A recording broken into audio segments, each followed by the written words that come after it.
राकेश बापट यांना खुश करण्यासाठी गणपती बाप्पांचा तिकडे उत्सव देखील करण्यात आला. त्यानंतर बिग बॉसच्या घराला दुसरा कॅप्टन देखील आपल्याला मिळाला. कॅप्टन्सीच्या टास्कमध्ये जे आहे ते कोण पलटलंय कोण नाही पलटलंय या देखील गोष्टी आपल्याला तिकडे बघायला मिळाल्या. आणि त्यानंतर आपला करण, आयुष, तन्वी आणि हे संपूर्ण जो लोक आहेत त्यांचं तिकडे एक मोठं नाटक आपल्याला बघायला मिळालं. आणि या संपूर्ण गोष्टी आजच्या एपिसोडमध्ये होत्या. स्पेशल आजच्या एपिसोडमध्ये काय घडलं तर तिकडे गणेश उत्सव साजरा करण्यात आला. गणपती बाप्पा बसवले होते घरामध्ये, त्यामुळे संपूर्ण घराचं वातावरण जे आहे ना ते पूर्णपणे भक्तिमय झालं होतं. कोणीही कोणासोबत भांडण करत नव्हतं. सगळेजण जे आहेत ते एकमेकांसोबत अतिशय उत्तम पद्धतीने जे आहे ते तिकडे वागायचा बोलायचा प्रयत्न करत होते. पण बिग बॉसला मला फक्त एकच एवढी गोष्ट सांगायची आहे, घरामध्ये वातावरण गरम होत चाललेलं होतं. ते जर गरम राहिलं असतं कंटिन्युअसली ना तर थोडीशी अजून मजा आली असती. कारण की आताच एकमेकांचे जे आहेत ते चेहरे जे आहेत ते आपल्या समोर येत होते की बाबा नेमका हा सदस्य कसा आहे, तो सदस्य कसा आहे, ह्यांना हे बाकीचे लोक कसं टॅकल करतायत, कसे रिॲक्शन देत आहेत ते बघायला खूप एन्जॉय येत, म्हणजे काय एकदम मजा येत होती. पण अचानक तिकडे ह्यांनी गणपती बाप्पा घरामध्ये आणले आणि तिकडे संपूर्ण जे आहे ते घर एकदम भक्तिमय तिकडे झालं. आणि ती गोष्ट मला पर्सनली थोडीशी अशी वाटलं की बिग बॉसच्या डोक्यामध्ये काहीतरी वेगळाच प्लॅन आहे. पण ॲक्च्युली बिग बॉसला तिकडे जे आहे ना ते आपले राकेश बापट आहेत ना त्यांना तिकडे खुश करायचं होतं, शांत करायचं होतं. कारण की संपूर्ण आठवडाभर जे आहे ते तिकडे कोणते सारखे राकेश बापट रूल काय तोडतायत, त्यानंतर नाराज काय बसतायत, त्यानंतर झोपतायतच काय, माईकच नाही घालत आहेत, टास्कच नाही करत आहेत, या संपूर्ण गोष्टी ज्या आहेत ते आठवडाभर आपले राकेश बापट करायचा प्रयत्न करत होते. आणि त्यांना बिग बॉसने खुश देखील केलं. कारण की ऑलमोस्ट 4-5 तास जे आहे ते आपली गणपती बाप्पांची मूर्ती बनवण्यासाठी त्यांना गेले आणि त्यामध्ये ते पूर्ण मग्न होते. त्यामध्येच ते अडकून बसले आणि त्यांचं मन जे आहे ते एकदम आता शांत झालेलं आहे. कारण की सगळा राग जो आहे हा राग त्यांनी बाहेर काढला आणि संपूर्ण राग बाहेर काढल्यानंतर ते आता गपचूप शांत बसलेले आहेत. आणि आता खरी मजा येते ती म्हणजे कॅप्टन्सीचा जो टास्क झाला त्यामध्ये 2च उमेदवार होते. एक होता आयुष, दुसरे होते आपले रोशन दादा. आणि रोशन दादांना जे आहे ते स्पष्टपणे तुम्हाला सांगतो, त्यांना स्पेशली काय सांगतो तुम्हाला, गेम जो आहे तो खेळता येत नाही आहे आणि पुढचा येणारा काळ त्यांच्यासाठी खूप अवघड असणार आहे. मी आज जे आहे ते एक वोटिंग ट्रेंडवर व्हिडिओ बनवली होती, त्यामध्ये खूप वोट जे आहेत ते रोशन भजनकरला मिळत आहेत खरे, पण घरामध्ये त्यांची इन्व्हॉल्वमेंट 0 आहे. कुठल्याही पद्धतीने जे आहे ते तिकडे गेम जे आहे ते खेळू शकत नाहीत. आज ज्या टायमाला त्यांना कन्व्हिन्स करायचं होतं समोरच्या पार्टीजला, सगळ्या समोरच्या सदस्यांना की बाबा मी कॅप्टनसाठी का लायक आहे ह्या दुसऱ्यापेक्षा, त्या टायमाला सागर कारंडे यांनी आपल्या रोशनला विचारलं की बाबा तू तुझ्या मनामध्ये जे काय आहे ते स्पष्टपणे तू काय करशील जे आहे ना ते एकदा क्लिअरली सांग आम्हाला की तू नेमकं कुठल्या पद्धतीने घर चालवशील किंवा निर्णय कसे घेशील. त्या टायमाला देखील रोशनला तिकडे बोलता येत नव्हतं. आता ही गोष्ट महाराष्ट्रातल्या लोकांना, त्याच्या फॅन्सला आवडणार नाही, पण ही सत्य परिस्थिती आहे. आता तुम्ही बोलाल की तो या गावाकडचा आहे, साधा भोळा माणूस आहे, त्याला नाही कळणार कुठली गोष्ट. सगळ्या गोष्टी मान्य आहेत, पण मग तो या गेमच्या फॉर्मॅटसाठी सुटेबल नाही आहे. त्यांनी लवकरात लवकर घराबाहेर निघणं हेच त्यासाठी खूप योग्य असणार आहे.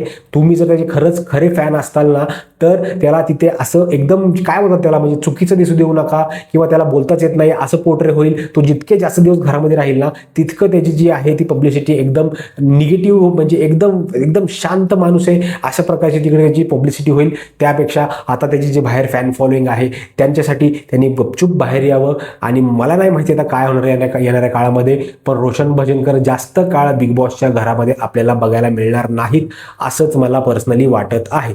पण जाऊ द्या, आता या टास्कवर येऊया आपण. टास्क असा होता की 2 सदस्य होते, ते म्हणजे आयुष आणि जे आपले ते रोशन. या दोघांना जे आहे ते समोरच्या टीमला, म्हणजे समोरचे सदस्य आहेत त्यांना कन्व्हिन्स करायचं होतं की बाबा ह्याच्यापेक्षा किती जास्त कॅपेबल आहे कॅप्टन बनण्यासाठी. तर त्या टायमाला जे 2-3 राऊंड 3 राऊंड झाले त्यामध्ये तुम्हाला स्पष्टपणे सांगतो फक्त 5 वोट जे आहेत ते मिळाले आपल्या रोशन भजनकरला. त्यामध्ये पण सगळ्यात पहिले कोणी दिलं, त्यामध्ये दिलं आपल्या प्रभूनी दिल्यानंतर आपल्याला तिकडे एक गोष्ट बघायला मिळाली ती म्हणजे सचिननी का त्याला वोट दिलं, तर जे शेण टाकाचा टास्क झाला होता ना त्या टास्कमध्ये या आयुषनी जे आहे ते शेण टाकलं होतं कोणाच्या अंगावरती, सचिन यांच्या अंगावरती. त्यांनी देखील तिकडे वोट द्यायचा प्रयत्न केला. त्यानंतर रुचिता, अनुश्री आणि त्यानंतर राधा असे हे जे लोक आहेत 5 जण यांनी तिकडे वोट करायचा प्रयत्न केलेला आहे आपल्या रोशनला. आणि ते का केलं का बाबा आपली टोळीमधला एक माणूस आहे त्याला आपल्याला कॅप्टन बनवायचं आहे आणि मरेपर्यंत आपण आपल्या टोळीमधल्या माणसांना सपोर्ट करणार आहोत, अशा प्रकारच्या गोष्टी तिकडे बोलण्याचा प्रयत्न झाला. आणि ते जे आहेत ते तिकडे एकमेकांच्या शब्दावर ठाम राहिले. स्पेसिफिकली विशाल जो आहे तो देखील सगळ्या लोकांसमोर, म्हणजे ती जी टोळी आहे यांची 4-5 जणांची, यांच्यासमोर तो आयुषला बोलला होता की बाबा तू जर कॅप्टन्सीमध्ये आलास, तुला मी पूर्णपणे सपोर्ट देईल तुला कॅप्टन बनवण्यासाठी. आणि विशालने ॲक्च्युली ती गोष्ट जी आहे ती मानली आणि तिलाच जे आहे ते पोर्ट्रे केलं सगळ्यांच्या समोर की बाबा मी त्याला शब्द दिला होता आणि तो मी पाळलेला आहे, मी माझ्या शब्दाच्या पलीकडे जात नाही. आणि परत एकदा तुम्हाला सांगतो, जे आहे ते आयुष तिकडे नंतर कॅप्टन झाला, पण सांगतो की रोशन भजनकर यांचं जे कॉन्ट्रीब्युशन आहे किंवा एक मत, म्हणजे मत मांडायचं आहे किंवा स्वतःसाठी उभं राहायचं आहे, या गोष्टी आपल्याला बिग बॉसच्या घरामध्ये दिसणार नाही आहेत. ते एकदम साधे सिंपल भोळे आहेत.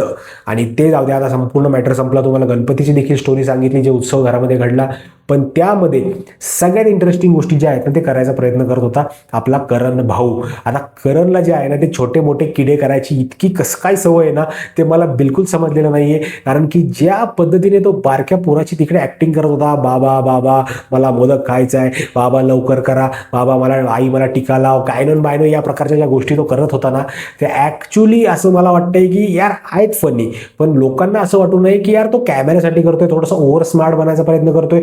होऊ शकतं, कारण की तो जो सीन आहे ना तो ऑलमोस्ट 5-7-10 मिनिटं किती वेळ चालला ना मला सांगता येणार नाही. कारण की खूप वेळ त्यांची जी स्टोरी आहे ना ती शेवटपर्यंत चालू राहिली होती की तो लहान मुलाची ऍक्टिंग करतोय, तिकडे नंतर जाऊन जे आहे ते तन्वीवर लाईन मारायचा प्रयत्न करतो, मग तन्वीवर लाईन मारतो, ते ऍक्टिंगच चालू असते बरं का, पूर्णपणे त्यांची ती ऍक्टिंग चालू असते. तो तन्वीवर लाईन मारत असतो, मग नंतर आयुष जो आहे तो तिकडे जळायला लागतो की बाबा हा हिच्या साईडला हिच्यावर लाईन कसं काय मारतोय. या संपूर्ण गोष्टी ज्या आहेत ना त्याच एपिसोडमध्ये आपल्याला दिसल्या. आणि तिकडे तन्वी तर जी आहे ना ती जाऊन तिकडे हातात हात घेतलाय कोणाचा, त्या आपल्या प्रभूचा. आणि प्रभू ती म्हणते की बाबा रक्षाबंधनला भाऊबीजेला तू माझ्या घरी ये, घरी गेले गेले कॅलेंडरवर लिही की तन्वीच्या घरी जायचंय. पण प्रभू जो आहे तो ज्या पद्धतीने तिला सांगत होता आणि ज्या पद्धतीने बोलत होता ना की हे बघ ताई ताई म्हणला तो काय ते घरामध्ये आलो, मला माझ्या घरच्यांची आठवणच येत नाहीये, मला तू दिसलीस आज घरामध्ये सगळ्यात भारी तूच दिसतेस, तुझ्यापासून माझं मनच उठा नाही.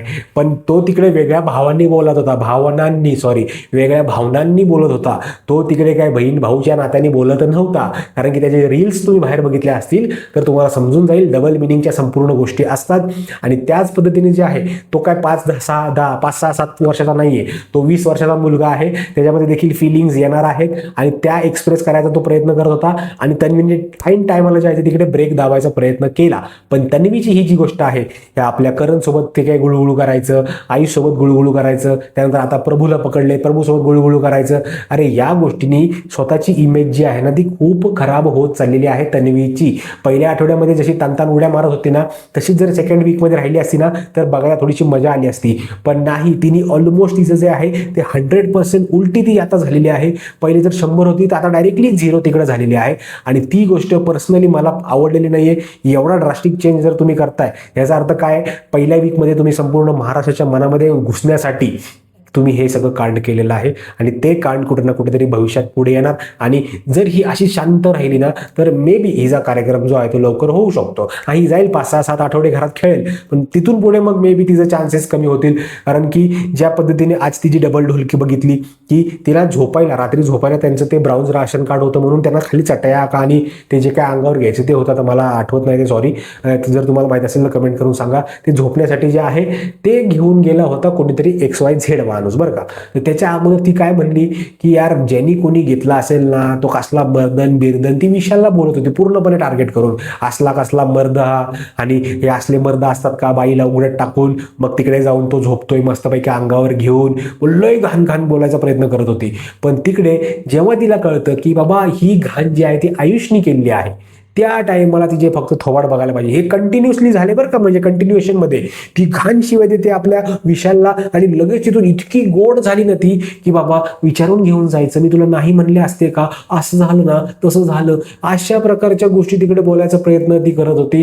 राधा बोलली माझा भाऊ विशाल जो आहे ना तो वाघाचे वाघ, तो काय असा पळून मिळून जात नसतो, या प्रकारच्या गोष्टी तिकडे बोलायचा प्रयत्न करते राधा. आणि तिकडे तन्वी जी आहे ती तोंडावर पडते. डबल गेम खेळायचा प्रयत्न जे आहे ती तन्वी करत आहे आणि त्याचाच लॉस जो आहे तो तिलाच होणार आहे येत्या काळामध्ये. तर हेच संपूर्ण आजच्या एपिसोडमध्ये घडलं. तुमचं काय मत आहे या संपूर्ण गोष्टीवर नक्की कमेंट करून सांगा, कारण की तुमचं मत माझ्यासाठी खूप जास्त महत्त्वाचं आहे. मित्रांनो, भेटूया पुढच्या व्हिडिओमध्ये. तोपर्यंत जय हिंद, जय महाराष्ट्र.